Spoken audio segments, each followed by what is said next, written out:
नमस्कार दोस्तों, कैसे हैं आप लोग। मेरा नाम सौरभ कुमार है और मैं आप लोग को यहाँ पर महेश बनवाल की किताब एनसीईआरटी सार संग्रह क्लास 6 पढ़ रहा हूँ, जो कि आपका ये वन लाइनर किताब है। और इससे हम लोग भारतीय राज्य व्यवस्था इंडियन पोलिटी पढ़ रहे हैं। ठीक है, तो आज का हमारा चैप्टर नंबर 11 होगा, जो कि आपका चैप्टर 11 मूल कर्तव्य। ठीक है, तो आज हमारा चैप्टर 11 मूल कर्तव्य को जो भी आपका दिया गया वन लाइनर उसको पढ़ेंगे। तो देखिए आपके सामने चैप्टर नंबर 11 आ गया, मूल कर्तव्य फंडामेंटल ड्यूटीज। ठीक है,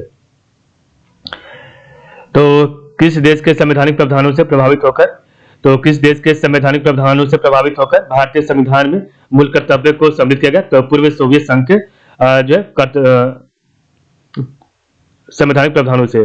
तो किस देश के संवैधानिक प्रावधानों से प्रभावित होकर भारतीय संविधान में मूल कर्तव्य को सम्मिलित किया गया। तो आपका पूर्व सोवियत संघ यूएसएसआर आके अभी आपका रशिया हो गया। ठीक है, पहले आपका ये पूरा जो है आपका जुड़ा हुआ था देश था। भारतीय संविधान के किस भाग में मौलिक कर्तव्य उल्लिखित है। तो भारतीय संविधान के किस भाग में मौलिक कर्तव्य उल्लिखित है। तो आपका भाग 4(1) में, ठीक है, भाग 4 का ए में आपका उल्लिखित है।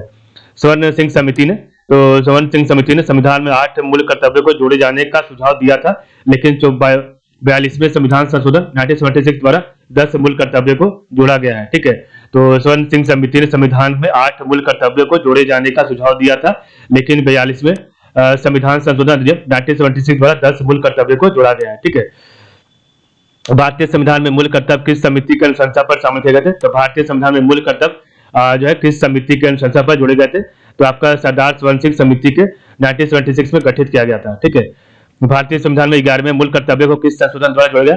तो भारतीय संविधान में 11वें मूल कर्तव्य को किस संशोधन द्वारा जोड़ा गया। तो आपका 86 में 86 संविधान संशोधन अधिनियम द्वारा 2002 में जोड़ा गया था। मूल कर्तव्यों को मुख्यतः किन 2 वर्गों में रखा था। मूल कर्तव्यों को मुख्यतः किन 2 वर्गों में रखा था। तो आपका नैतिक कर्तव्य तथा नागरिक कर्तव्य में रखा जाता है। ठीक है, नैतिक कर्तव्य तथा नागरिक कर्तव्य में। मूल कर्तव्यों के अंतर्गत स्वतंत्रता संग्राम के उच्च आदर्शों का समान कौन सा कर्तव्य माना जाता है। तो आपका नैतिक कर्तव्य मोरल ड्यूटी माना जाता है। ठीक है, तो मूल कर्तव्यों के अंतर्गत स्वतंत्रता संग्राम के उच्च आदर्शों का सम्मान कौन सा कर्तव्य माना जाता है। तो आपका नैतिक कर्तव्य मोरल ड्यूटी माना जाता है। ठीक है, प्राकृतिक पर्यावरण। तो प्राकृतिक पर्यावरण एवं वन्य जीव संरक्षण भारतीय नागरिकों के मूल कर्तव्य में से एक है। तो आपका प्राकृतिक पर्यावरण एवं वन्य जीव संरक्षण भारतीय नागरिकों के मूल कर्तव्य में से एक है। ठीक है, राष्ट्रीय महत्व के स्थानों। तो राष्ट्रीय महत्व के स्थानों और स्मारकों की रक्षा करना मौलिक कर्तव्य नहीं है, बल्कि राज्य के नीति निर्देशक टीपीएसपी का अंग है। ठीक है, तो राष्ट्रीय महत्व के स्थानों और स्मारकों की रक्षा करना मौलिक कर्तव्य नहीं है, फंडामेंटल राइट्स एंड ड्यूटीज नहीं, बल्कि राज्य के नीति निर्देशक तत्व टीपीएसपी का अंग है।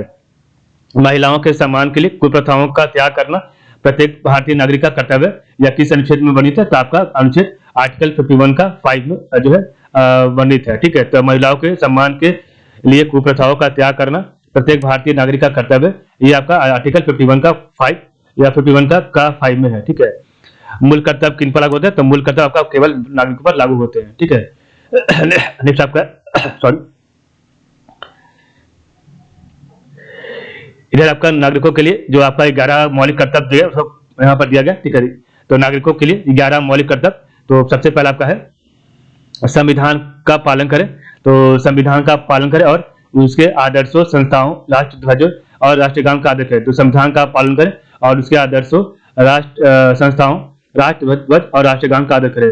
स्वतंत्रता के लिए हमारे राष्ट्रीय आंदोलन को प्रेरित करने वाले उच्च आदर्शों को हृदय में संजोए रखें और उसका पालन करें। भारत की संप्रभुता।